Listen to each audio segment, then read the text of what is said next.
C&J&J. My parents were A&A, Al and Audrey. There was a pleasant alliteration.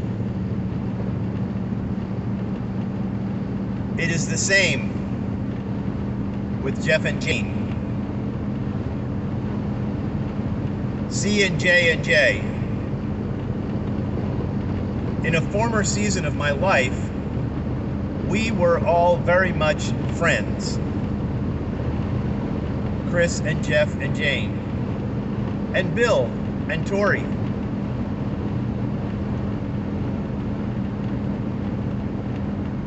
In a former season of my life, these were my closest and most delightful friends, and still are in my heart. A good and deep and strong appreciation and friendship of the music and the machinery and the old roads and the literature and the artistic expression of our own lives and the images that we captured. Chris and Jeff and Jane and Bill and Tori and all of my closest ones. From an earlier season of my life went through a strange and hard transition, ugly transition, long and painful transition, beginning in April 1994, but preceded by the events of 1993, which included the concept of papers of divorce from my marriage covenant, which is actually permanent until one of us dies. Well, I didn't know how to handle my male physiology because nobody gave me any kind of decent training on it. I did not know about spirit beings.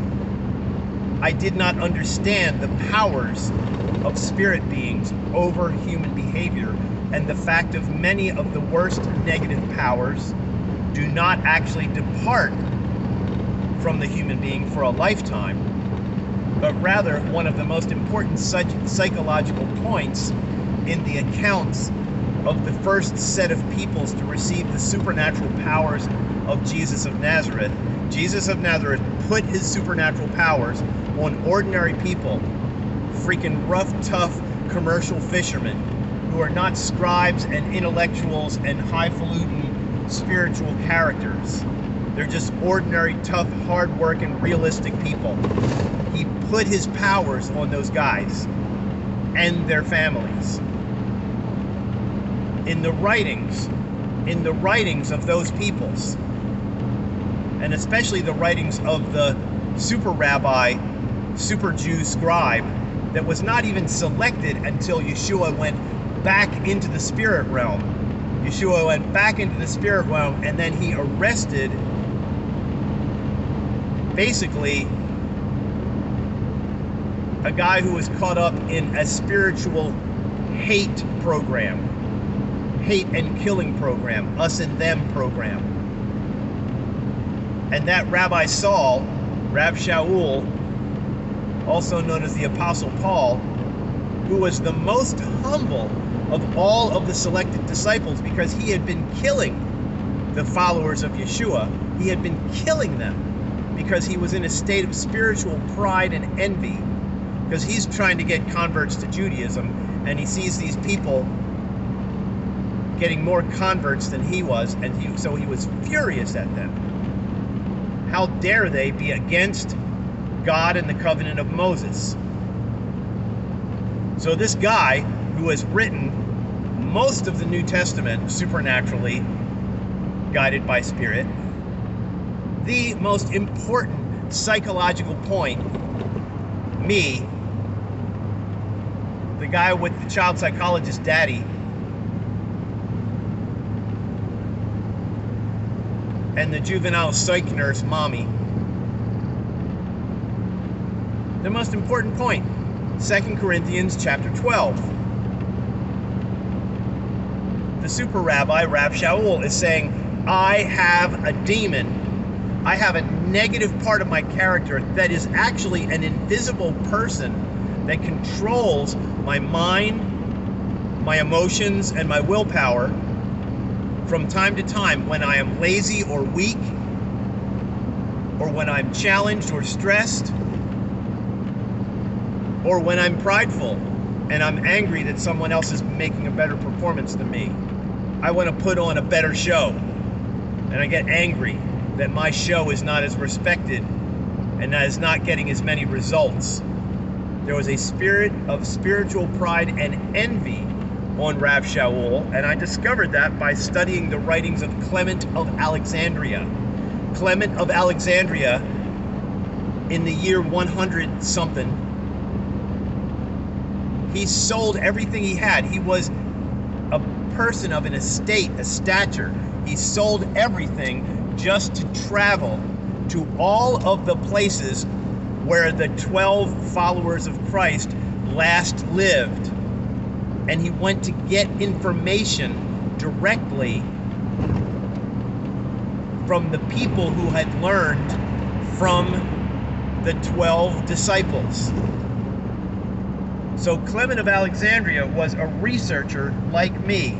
I have toured through the mess, the ugly mess of Christianity now for 28 years. And 28 is my number. I was born on the 28th. My sister Joyce Lee was born 3 months before me in November 28th, 1956. And Chris and Jeff and Jane and Bill and Tori have never met my half-sister Joyce Lee.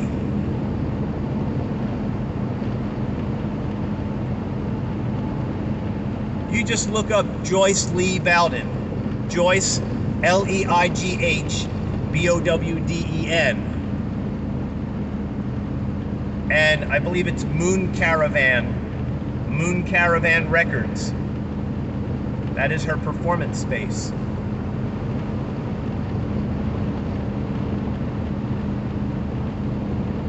And she's married to a man named Lee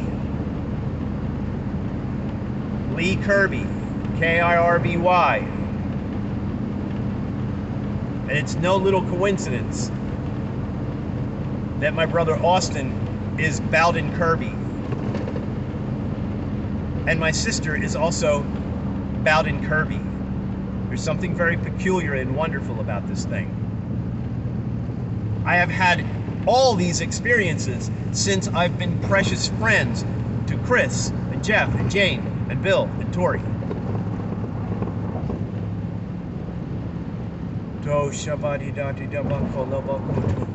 I've had all of this experience. I've had all of this life experience. I have learned about spirit beings and how they are stuck to our character. And I was stuck. I was stuck in chasing after comforts and satisfaction and pleasure because I was in such terror in the womb. Oh my goodness.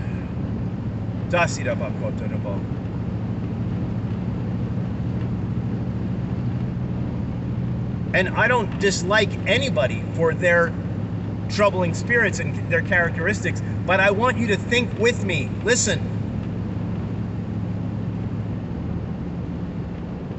This whole Jesus visitation. The bottom line is discernment of spirits and the welcoming of the good spirit, or the peaceable, creative, inspiring, motivational spirit, to say, look, human beings are crazy. They're partway insane. And we're also partway wet. And when our wetness blends together, there's brand new life. Praise Elohim that I've never had a child of my own. It has left me free to research and to discover for your benefit. I have made the discoveries primarily to benefit you, my friends. I was told if you go away from all of your friends, I will train you in understanding and you can go back and care for your friends. And the first point of honesty is being honest about my misbehavior in the midst of my closest friends and family. My misbehavior must be illuminated first by me. I have an invisible friend who is a perfect one. Let me tell you about how I am horribly imperfect. Let me tell you in detail about my own imperfection.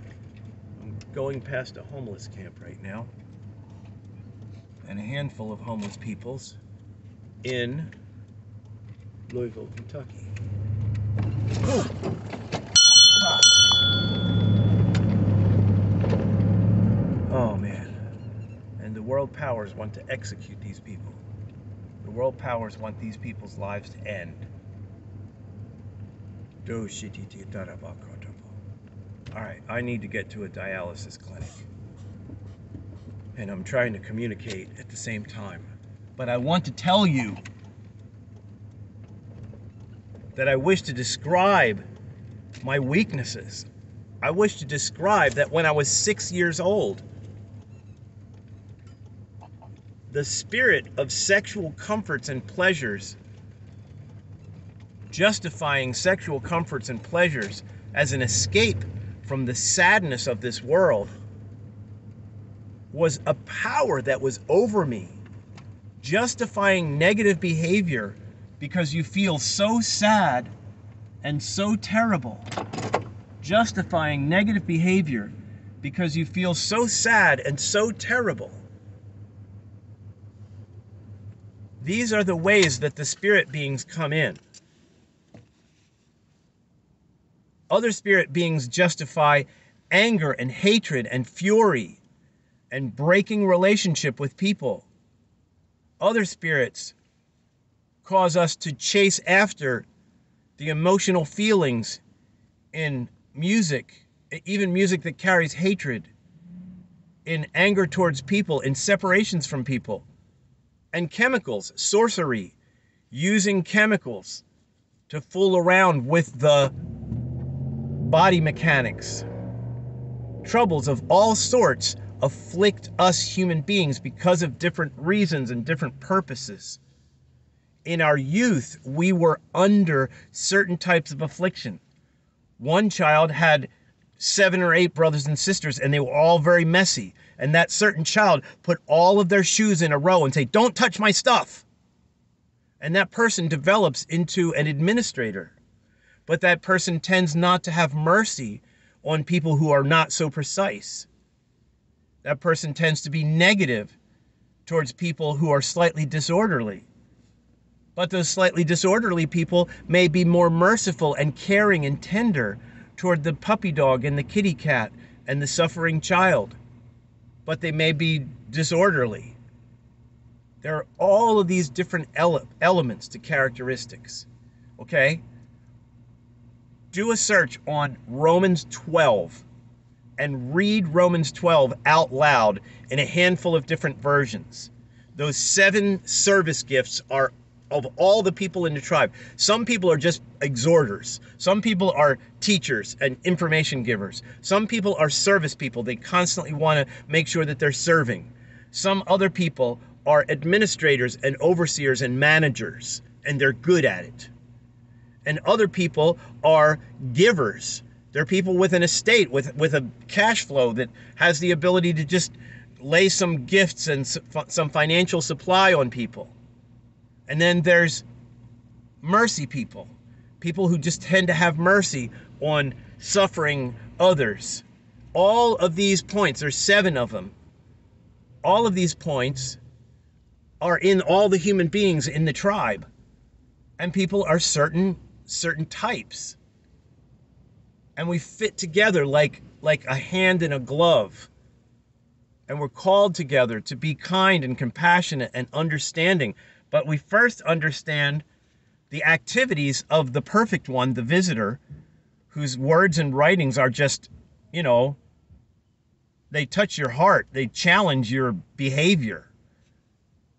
There's the perfect one, and then there's making funny descriptions of how we are imperfect and how we can remain friends with one another, even through our mistakes, our wrong words, our wrong behavior, our hatred, our divisions, our hurtfulness. Hey, people run away from one another and then go off and make a baby with somebody else.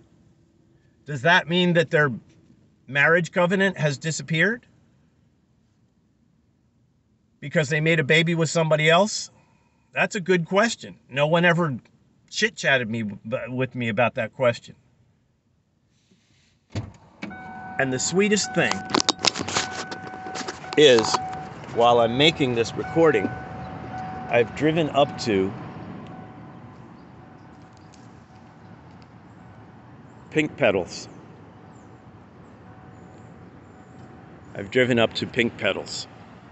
That's where the Holy Spirit stopped me, at Pink Petals. And for me, that's really cool. That's fascinating.